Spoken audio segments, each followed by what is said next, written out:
ভারী বৃষ্টিতে চট্টগ্রাম নগরীর বিভিন্ন এলাকায় জলাবদ্ধতা। পতেঙ্গায় ধসে পড়েছে সড়কের একাংশ, ৩ পার্বত্য জেলার নিচু এলাকায়ও প্লাবিত। প্রতি বছরই এই জলাবদ্ধতার কারণে আমরা অফিস আসতে পারি না, বাসা বাড়িতে যেতে পারি না। আমরা যাতে নির্বিঘ্নভাবে অফিস করতে পারি, বাসায় যাতায়াত করতে পারি, এটাই আমাদের প্রত্যাশা। ঝালকাঠির বিষখালী নদীর বিভিন্ন পয়েন্টে ভাঙন, ঝুঁকিতে বাড়িঘর, শিক্ষা প্রতিষ্ঠান সহ অনেক স্থাপনা। স্থায়ী সমাধান চান পাড়ের বাসিন্দারা। ব্রাহ্মণবাড়িয়ায় কিছুতেই থামছে না চলন্ত ট্রেনে পাথর নিক্ষেপ। সম্প্রতি এক চোখের দৃষ্টি হারিয়েছেন এক যাত্রী। আইনের কঠোর প্রয়োগের দাবি।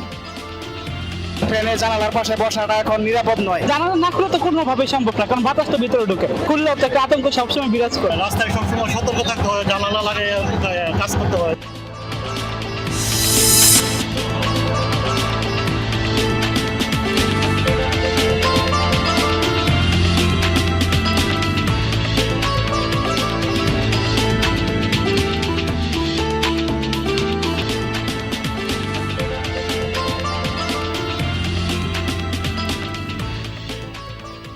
দর্শক, আমন্ত্রণ সংবাদ সারা দেশে।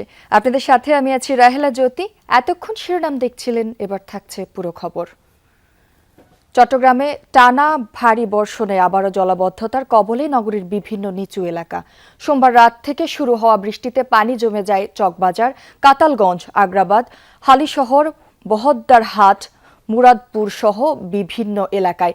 কোথাও কোথাও গোড়ালি, কোথাও হাঁটু, আবার কোথাও কোমর সমান পানিতে ডুবে যায় সড়ক। এতে কর্মজীবী মানুষ, শিক্ষার্থী ও অফিসগামীদের চরম ভোগান্তিতে পড়তে হয়। সার্বিক পরিস্থিতি মোকাবেলায় সিটি কর্পোরেশন ও সংশ্লিষ্ট সংস্থার কর্মীরা পানি নিষ্কাশনে কাজ করছে। তবে বৃষ্টি অব্যাহত থাকলে দুর্ভোগ আরও বাড়ার আশঙ্কা করা হচ্ছে। এদিকে ভারী বর্ষণে পতেঙ্গা সৈকত সংলগ্ন একটি সড়কের কিছু অংশ ধসে পড়েছে। এতে ব্যাহত হচ্ছে যান চলাচল।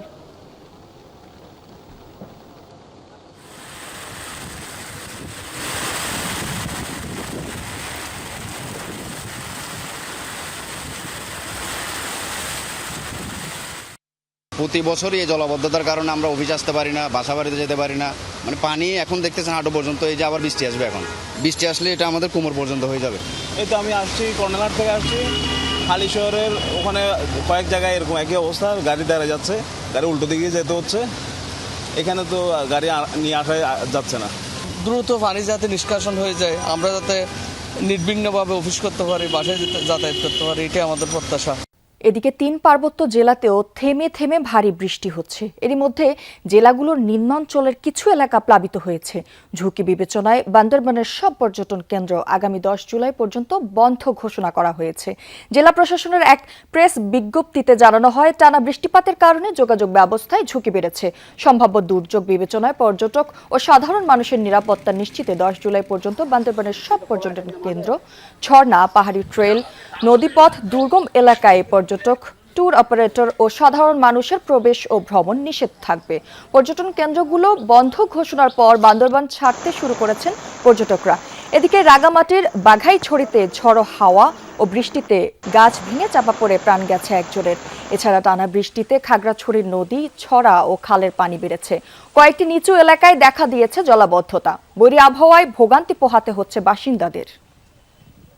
আমাদের যেসব পরিবারগুলো পানি ক্ষতিগ্রস্ত অবস্থায় আছে, তাদেরকে শুকনো খাবার অথবা খিচুড়ির ব্যবস্থা নেওয়ার জন্য আমি পুরো প্রশাসনের কাছে বিনীত অনুরোধ করছি। সারানাটা সুন্দরী পানি ওটা শুরু হয়ে আস্তে আস্তে শুধু বাড়ের পানি। সবজি বাজারের নিচে সব ডুবে রয়েছে। গন্ধপাড়ার দিকে তো আরো অনেক বেশি, মুসলিম পাড়ার এই দিকেও বেশি। আপনারা যদি আজকে যান তাহলে মোটামুটি নিরাপদে পৌঁছাতে পারবেন, এরকম একটা আশ্বাস দেওয়ার ফলেই আমরা আজকে এই গন্তব্যস্থলে পৌঁছালাম। ওই ঢেউয়ের ওইখান দিয়ে আমরা আবার ট্রেকিং করে আসছি। নৌকা আমাদেরকে রেখে দিয়ে নৌকা আবার সামনে আসছে, আমরা আবার ট্রেকিং করে এই পাশে আসছি। এ বিষয়ে আরো জানাতে খাগড়াছড়ি থেকে যুক্ত হচ্ছেন সহকর্মী শাহরিয়ার ইউনুস। শাহরিয়ার, আবহাওয়ার কি অবস্থা দেখছেন? আর কিছু এলাকায় তো জলাবদ্ধতা দেখা দিয়েছে, সেখানকার সার্বিক পরিস্থিতি একটু জানাবেন আমাদেরকে। জ্যোতি, পাহাড়ি এলাকা খাগড়াছড়ি গত 3 দিন ধরে এখানে বৈরী আবহাওয়া বিরাজ করছে এবং আজকে সকাল থেকেই একেবারে মুষলধারে বৃষ্টি হচ্ছে এই খাগড়াছড়িতে এবং এই বৃষ্টির বৃষ্টি এবং পাহাড়ি ঢলের কারণে এখানকার নদী ছড়া খালের পানি বাড়ছে ধীরে ধীরে, আমরা সেটি দেখতে পাচ্ছি। এখন দেখান যে দৃশ্যটি দেখানোর চেষ্টা করছি, এটি হচ্ছে খাগড়াছড়ি জেলা শহরের একেবারেই পৌর সংলগ্ন একটি এলাকা, মুসলিম পাড়ার নিম্নাংশ বা নিচু এলাকা বলা হয়। এই এলাকাটি প্রতি বছরই এরকম বৈরী আবহাওয়া অথবা সামান্য বৃষ্টিতেই তলিয়ে যায়, সড়ক তলিয়ে যায়, বাসা বাড়িতে পানি ঢুকে যায়, মানুষের চলাচলে একটি বিঘ্ন ঘটে। ঠিক একইভাবে আজকেও আমরা দেখছি সকাল থেকে এখানে এই এলাকাটির প্রায় 2 থেকে 300 পরিবার একেবারে পানিবন্দী হয়ে আছে, সড়ক তলিয়েছে, এই দোকানপাট তলিয়ে গেছে। সকাল থেকে এখানকার যে পানিবন্দী এলাকার মানুষরা তারা নিরাপদ আশ্রয়ে সরে যাচ্ছে এবং তাদের পাশাপাশি তাদের যে হাঁস মুরগি রয়েছে, গরু ছাগল, এগুলো নিয়ে তারা অন্যত্র সরে যাচ্ছে। এই অবস্থা শুধু এই মুসলিম পাড়ার নিচু অংশ নয়, আমরা দেখেছি শহরের খুব কাছে একটি উত্তরগঞ্জ পাড়া এলাকা আছে, সেই এলাকাটিও প্রতি বছর সামান্য বৃষ্টি কিংবা টানা বৃষ্টির কারণে পাহাড়ি ঢলে চেঙ্গি নদীর পানি বেড়ে মানুষের বাসা বাড়ির উপর দিয়ে পানি প্রবাহিত হয় এবং সেই প্রবাহিত হওয়ার পরও কিন্তু মানুষজন সেখানে বসবাস করছে এবং সেখানকার বেশিরভাগ মানুষ নিম্ন আয়ের। ঠিক আজকেও দেখেছি সেই উত্তরগঞ্জপাড়া এলাকার বাসা বাড়িতে মানুষের পানি উঠেছে, নদীর পানি বেড়েছে, সড়ক তলিয়েছে, শাকসবজির ক্ষেত খামার তলিয়েছে। এছাড়া আমরা আরেকটি তথ্য পেয়েছি, খাগড়াছড়ির মহালছড়ি উপজেলার মাহেশ্বরীতে স্লুইস গেট পাড়ায় সড়ক তলিয়েছে, সেখানে যান চলাচলে বিঘ্ন ঘটছে। এছাড়া 24 মাইলের পরে একটি এলাকা রয়েছে, সেখানেও সড়ক তলিয়েছে, যার কারণে যানবাহন চলাচলে কিন্তু রাঙ্গামাটি খাগড়াছড়ি সড়কে যানবাহন চলাচল বিঘ্ন হচ্ছে। এছাড়া জেলার বিভিন্ন স্থানে ছোটখাটো করে আমরা পাহাড় ধসের তথ্য পাচ্ছি, তবে প্রশাসনের পক্ষ থেকে প্রস্তুতি নেওয়া হয়েছে সেটা আমাদেরকে বলছেন জেলা প্রশাসক। বলছেন আজকের আবহাওয়ার উপরেই নির্ভর করবে যে পাহাড় ধসের ঝুঁকিপূর্ণ পরিবারগুলোকে। শাহরিয়ার, আমরা দেখতে পাচ্ছি, আমাদের সাথে যুক্ত হবার জন্য ধন্যবাদ আপনাকে। বর্ষা মৌসুমের শুরুতেই ঝালকাঠির বিষখালী নদীর বেশ কিছু পয়েন্টে ভাঙন দেখা দিয়েছে। ঝুঁকিতে শিক্ষা প্রতিষ্ঠান, দোকানপাট সহ শতাধিক পরিবার। এতে দুশ্চিন্তায় দুর্যোগপ্রবণ এলাকার বাসিন্দারা। তবে ভাঙন রোধে পানি উন্নয়ন বোর্ড জরুরি ব্যবস্থা গ্রহণ করলেও দীর্ঘমেয়াদী পদক্ষেপ চান নদী পাড়ের মানুষ। ঝালকাঠির রাজাপুর উপজেলার বিষখালী নদী তীরবর্তী এলাকা। বর্ষা মৌসুম শুরু হতেই বড়ইয়া, পালট, নিজামিয়া সহ বেশ কয়েকটি পয়েন্টে ভাঙন দেখা দিয়েছে। বিলীন হয়েছে দোকানপাট, ঘরবাড়ি, ফসলি জমি। এরই মধ্যে নিঃস্ব অনেক পরিবার। বিপদ আঁচ করতে পেরে ঘরের টিন, আসবাবপত্র সহ প্রয়োজনীয় সামগ্রী সরিয়ে নিচ্ছেন অনেকে। ঝুঁকিতে নদী তীরের শিক্ষা প্রতিষ্ঠান, স্থাপনা, সড়ক সহ শতাধিক পরিবার। অনেক দূর থেকে আমরা দেখছি, এখন ভাঙতে ভাঙতে আমাদের বাড়ির কাছাই এসে গেছে, এখন যে থাকা কোনো কায়দা নাই। অনেক মানুষ এলাকা থেকে অন্য এলাকায় চলে গেছে, পার্মানেন্ট ঘর বাড়ি করছে, এলাকায় মানুষ নাই। এখানে কোনো কিছু পানির রোধ করার কোনো ব্যবস্থা পরিকল্পনা নাই। দুর্যোগপ্রবণ এলাকার সার্বক্ষণিক খোঁজ রাখছে পানি উন্নয়ন বোর্ড। সহায় সম্বল রক্ষায় জরুরি ভিত্তিতে জিও ব্যাগ ফেলা হচ্ছে। কার্যক্রমের উদ্বোধন শেষে ক্ষতিগ্রস্ত এলাকা পরিদর্শন করেন স্থানীয় সংসদ সদস্য। এ সময় ভার্চুয়ালি যুক্ত হন পানি সম্পদ মন্ত্রী শহীদ উদ্দিন চৌধুরী অ্যানি। একটি বড় প্রকল্প নেওয়া হয়েছে, প্রায় 2000 কোটি টাকার একটি প্রকল্প, যেটা একনেকে আছে। ঝালকাঠির এই জায়গা সহ আরও অনেক জায়গার নদী ভাঙ্গন স্থায়ীভাবে বন্ধ করার জন্য আমরা কাজ করছি। আমরা আশা করি খুব দ্রুতই আগামী একনেকে সেই প্রকল্প পাস হবে। বর্তমানে আমাদের যে প্রাক প্রতিরক্ষা কাজ আমরা বলি, এটাকে ইমার্জেন্সি কাজের মাধ্যমে আমরা সাময়িকভাবে এখানে ভাঙ্গন নদীর জন্য জিওব্যাগ ফেলে কাজ করব। ভুক্তভোগীদের দাবি ভাঙন ঠেকাতে দ্রুত, স্থায়ী ও কার্যকর ব্যবস্থা গ্রহণ করা হোক। সাইফ আহমেদ, যমুনা নিউজ। থামছে না চলন্ত ট্রেনে পাথর নিক্ষেপের ঘটনা। পূর্বাঞ্চল রেলপথের ব্রাহ্মণবাড়িয়া অংশে সম্প্রতি আলাদা ঘটনায় 3 জন আহত হয়েছেন। এর মধ্যে একজন হারিয়েছেন এক চোখের দৃষ্টিশক্তি। একের পর এক পাথর ছোড়ার ঘটনায় আতঙ্ক ছড়িয়েছে। জড়িতদের গ্রেফতার ও বিচারে দৃশ্যমান অগ্রগতি না থাকায় ক্ষুব্ধ যাত্রীরা।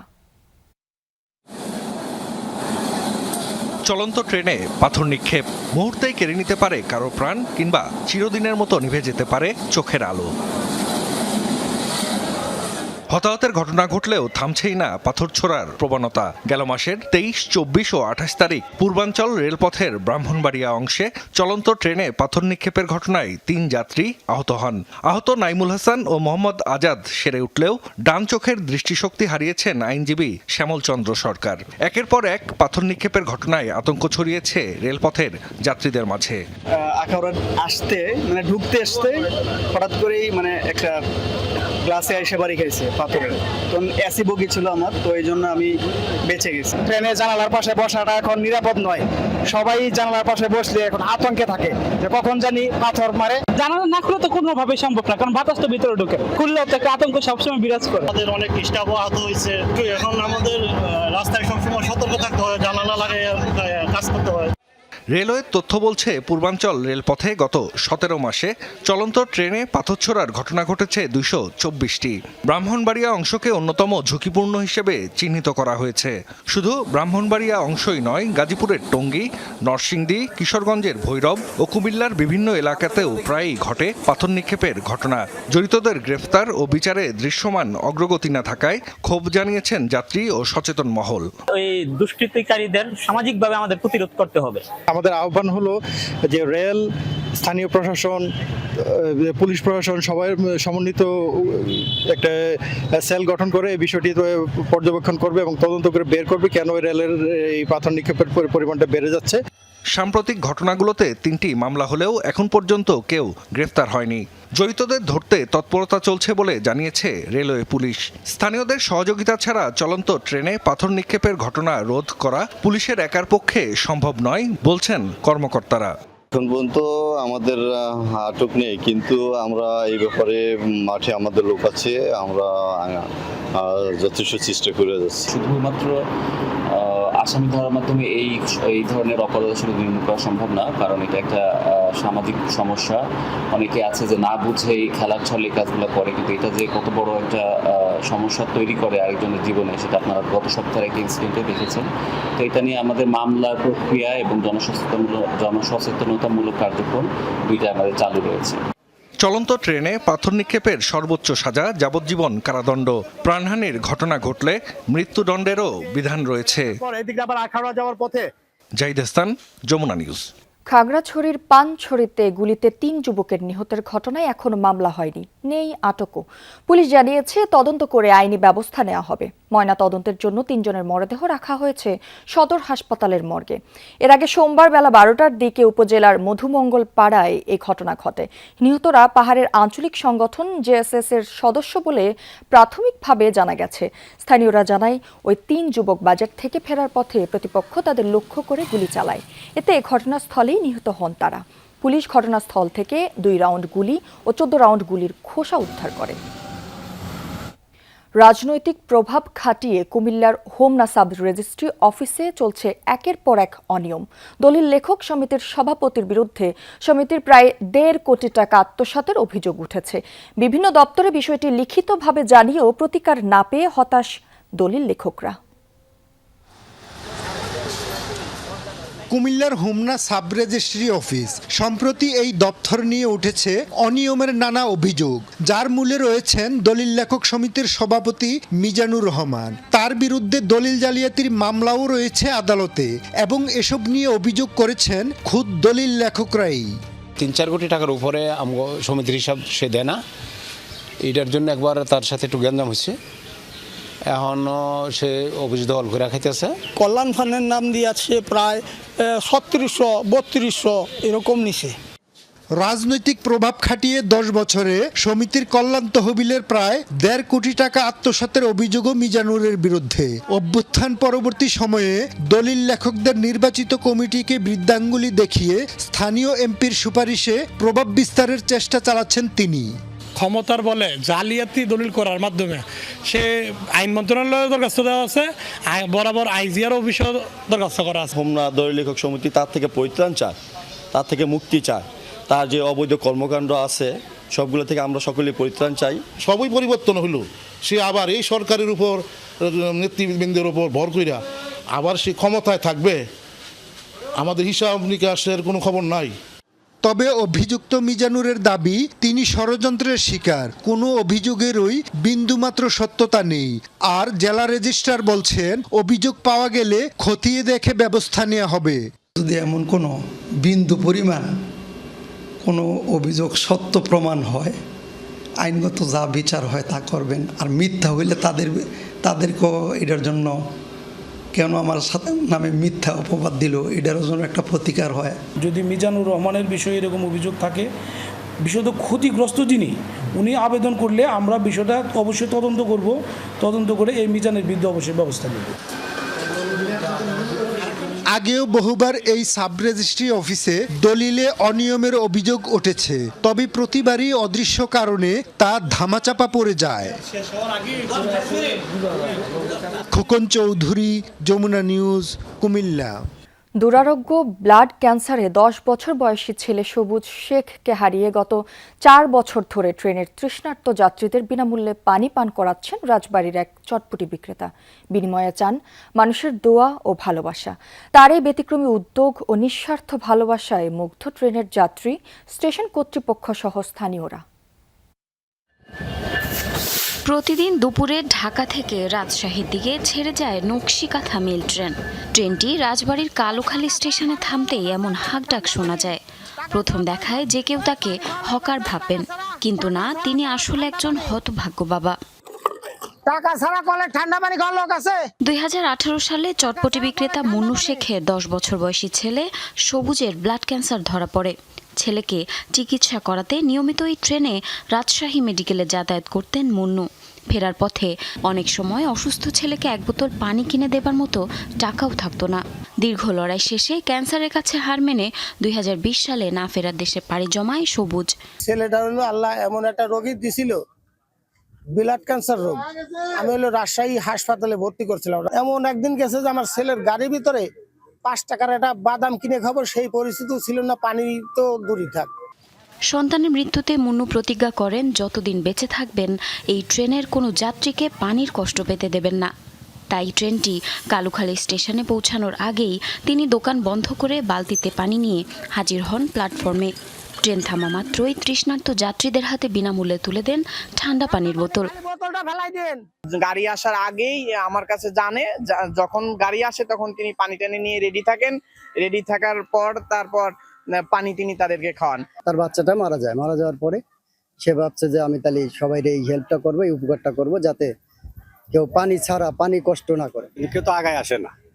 আসলে স্টেশনই মন্নু ভাই 3-4 বছর যাবত এইভাবে মানুষের বিনা স্বার্থে বিনা লোভে এই যে মানুষের পানি দিয়ে সেবা করে। চটপটি বিক্রেতার এই ব্যতিক্রমী উদ্যোগ ও নিঃস্বার্থ ভালোবাসায় মুগ্ধ ট্রেনের যাত্রী, স্টেশন কর্তৃপক্ষ সহ স্থানীয়রা। সে আমাদের যাত্রীদের মেইল ট্রেনের সময় মানে যাদের তৃষ্ণার্ত থাকে তাদেরকে বিনামূল্যে পানি খায়। এটা খুবই একটা ভালো কাজ, মানবিক কাজ। তৃষ্ণার্তদের পানি দেওয়ার বিনিময়ে টাকা নয়, মুন্নু শেখ শুধুই চান মানুষের দোয়া ও ভালোবাসা। জারিন অর্নি, যমুনা নিউজ।